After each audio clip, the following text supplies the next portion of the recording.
Looking for a great hosting solution? Check our website for prices.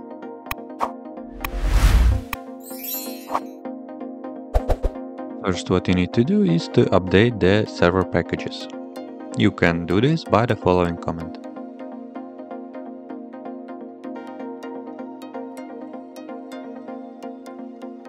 Let's start the SpamAssassin installation process by running the following command.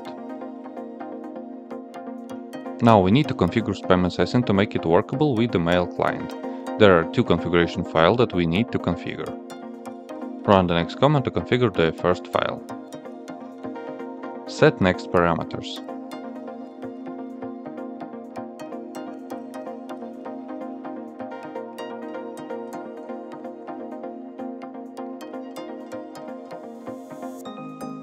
Save and close the file, then open the configuration file using any text editor.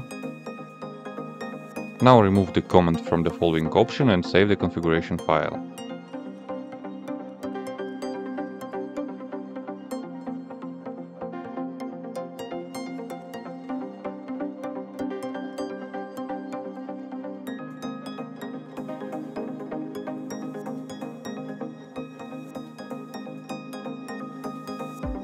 Now let's test configuration file. In this tutorial I had guided you through all steps to install SpamAssassin on your server. If you have any question, please leave them in comments.